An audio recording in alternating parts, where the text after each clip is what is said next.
the night stretched its ebony fingers across the deserted highway, gripping the landscape in an otherworldly embrace. I found myself alone on this desolate stretch of road, surrounded by an impenetrable darkness that seemed to devour any hint of light. My headlights cut through the inky blackness, creating a tunnel of visibility that only served to intensify the shadows beyond its reach. I was driving through unfamiliar territory, the GPS guiding me through a maze of winding roads that seemed to lead nowhere. The radio crackled with static, making the occasional coherent word or note sound like eerie whispers. An unsettling chill crawled up my spine, and I couldn't shake the feeling that unseen eyes were watching me from the impenetrable darkness beyond my headlights. As the miles ticked away, my surroundings became increasingly surreal. The gnarled branches of skeletal trees reached out like twisted fingers, casting grotesque shadows that danced along the edges of my vision. A thick fog slithered across the road, reducing visibility to a mere few feet. My heart raced with each passing moment, a sense of impending doom clawing at the edges of my consciousness. I glanced at the fuel gauge, and a wave of panic washed over me. The needle hovered dangerously close to empty. The desolation of the landscape became more apparent, with no signs of civilization in sight. My hands tightened around the steering wheel, the leather creaking in protest, as I desperately scanned the horizon for any signs of a gas station. A dim glow emerged in the distance, a feeble beacon of hope in the suffocating darkness. As I approached, the shape of an old gas station materialized from the shadows. The flickering fluorescent lights cast a sickly pallor on the cracked pavement. I pulled into the dimly lit station, the silence broken only by the creaking of the ancient signs swaying in the wind. The gas pump groaned as I inserted the nozzle into my car, the acrid smell of gasoline filling the air. The eerie quiet of the night was shattered by the sudden wail of a distant siren. I glanced around nervously, the hairs on the back of my neck standing on end. The gas station seemed frozen in time, a relic from a forgotten era that now loomed like a specter in the desolate night. I stepped inside the convenience store, the doorbell jingling eerily as I entered. The flickering fluorescent lights revealed rows of dusty shelves lined with expired snacks and faded magazines. The air hung heavy with the stench of decay, and a shiver ran down my spine as the door creaked shut behind me. The cashier's counter stood in the corner, its surface cluttered with decaying newspapers and a flickering monitor that emitted a pale glow. Behind the counter, a gaunt figure with hollow eyes stared at me. His skin clung to his bones like a tattered cloak, and his lips curled into a grotesque smile that sent shivers down my spine. "Long drive, stranger," he croaked, his voice a hoarse whisper that seemed to echo through the empty store. I nodded, my words caught in my throat. The cashier's eyes bore into mine, and for a moment, I felt like he could see every fear and secret that lurked within me. "Careful out there," he rasped, his bony fingers extending to hand me the change. "These roads ain't what they seem at night." Unease gnawed at me as I stepped back into the cold night, the gas station disappearing into the darkness behind me. The siren's wail grew louder, its mournful cry echoing through the stillness. I hesitated, glancing back at the desolate road ahead. The highway stretched endlessly, disappearing into an abyss of shadows. The fog had thickened, shrouding the road in an impenetrable mist. I took a deep breath, the air tasting metallic and stale. With a lingering sense of foreboding, I climbed back into my car and continued down the lonely road. The miles blurred together, and the oppressive darkness seemed to press against the windows of my car. The siren's wail became an incessant drone, filling my ears with a haunting melody. I glanced at the rearview mirror, my heart skipping a beat as I saw the distant glow of red and blue lights piercing through the fog. Panic surged through me, my hands trembling on the steering wheel as I realized the lights were gaining on me. I pressed down on the gas pedal, the engine roaring to life as I sped through the night. The siren's wail grew louder, a cacophony of despair that reverberated through the empty expanse. The road twisted and turned like a malevolent serpent, the fog swallowing the edges of my vision. I glimpsed fleeting shadows in the periphery, shapes that seemed to dance just beyond the reach of my headlights. The siren's cry melded with the static on the radio, creating a dissonant symphony that echoed through the desolation. My breaths came in ragged gasps as the lights behind me drew closer, their eerie glow casting long shadows on the pavement. I couldn't shake the feeling that I was being pursued by something otherworldly, a force that defied reason and lurked in the unseen corners of the night. Desperation clawed at me as I spotted a sign for a town up ahead. The flickering neon lights of a motel promised refuge from the encroaching darkness.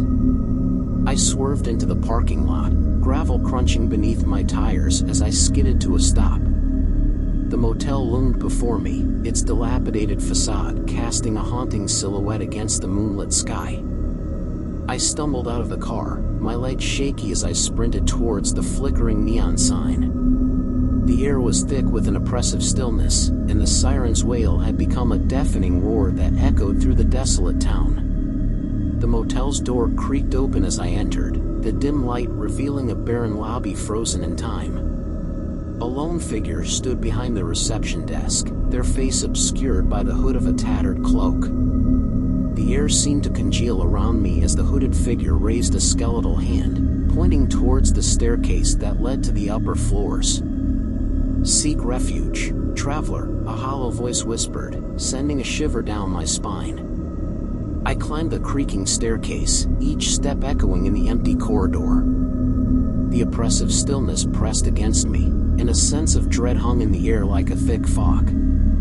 The flickering lights cast distorted shadows on the peeling wallpaper as I approached the door to my room. The moment the door creaked open, a suffocating silence enveloped me. The room was frozen in time, its faded furnishings bathed in an eerie half-light. The air hung heavy with a palpable sense of malevolence, and my every instinct screamed at me to leave. As I turned to flee, the door slammed shut with a deafening thud, trapping me in the suffocating room. The siren's wail had become a mournful dirge, its haunting melody weaving through the silence. Shadows danced on the walls, coalescing into grotesque shapes that seemed to writhe in the half-light. A voice echoed through the room, a spectral whisper that seemed to seep from the very walls around me. "You cannot escape the night," it murmured, the words sending shivers down my spine. "It has claimed you, and you are bound to its darkness." Panic surged within me as I fumbled for the door, but it refused to yield. The room seemed to close in, the air thickening with an otherworldly presence. Desperation clawed at my chest as I searched for any means of escape. The shadows on the walls twisted and contorted, taking on grotesque forms that seemed to whisper ancient secrets. The siren's wail intensified, its mournful cry echoing through the desolate motel like a chorus of lost souls. I stumbled backward, my mind reeling as the room pulsated with a malevolent energy. A figure materialized in the center of the room, its features obscured by a tattered cloak that billowed like ethereal smoke. The hooded figure reached out with skeletal fingers, and a cold wind swept through the room, extinguishing the feeble light. Darkness enveloped me, leaving only the haunting echo of the siren's cry. The room became a void, a place untouched by time and reality. Whispers filled the emptiness, a chorus of voices that seemed to speak of forgotten sins and ancient regrets. I felt a presence, an unseen force that probed the depths of my soul with an insatiable hunger. In the oppressive darkness, the hooded figure spoke, its voice echoing from all directions. "You are the trespasser, caught in the web of the night. Embrace the shadows that beckon, for there is no escape." A blinding light pierced the darkness, and I found myself standing on the deserted highway once more. The fog had dissipated, revealing the twisted landscape in the cold light of the moon. The motel, the hooded figure, and the haunting siren, all had vanished, leaving me alone in the desolate night. The air hung heavy with an unsettling stillness. I stumbled back to my car, the engine sputtering to life as if awakening from a spectral slumber. The highway stretched before me, its asphalt ribbon disappearing into the unknown. As I drove through the night, the echoes of that otherworldly encounter lingered like a haunting melody. The siren's wail had subsided, replaced by an eerie silence that seemed to follow me like a spectral companion. The highway twisted and turned, leading me through a labyrinth of shadows and forgotten memories. Days blurred into nights, and nights into days, as if time itself had lost its meaning. The road became my only companion, a serpentine path through a desolate landscape that bore the scars of unseen horrors. The radio crackled with static, occasionally whispering fragmented words that echoed the voices from the motel room. I glimpsed fleeting shadows in the periphery, shapes that danced on the edge of reality. The boundaries between the waking world and the shadows seemed to blur, leaving me in a perpetual state of unease. The highway became an endless loop, a maze from which there was no escape. Haunted by the memories of that fateful night, I became a wanderer in the twilight realm. The hooded figure's words echoed in my mind, a haunting refrain that spoke of an inexorable fate. The siren's wail resurfaced in the depths of the night, a distant lament that called me to the shadows. I drove on, chasing the elusive horizon, forever bound to the desolation of the highway. The night claimed me, its darkness becoming both my refuge and my prison. The siren's cry echoed through the emptiness, a spectral melody that guided me through the endless expanse of the haunted road. And so, I became a solitary traveler, lost in the night, forever entwined with the shadows that whispered of forgotten terrors. The highway stretched into infinity, and I drove on, a spectral wanderer in the realm where the boundaries between the living and the dead blurred into a never-ending nightmare.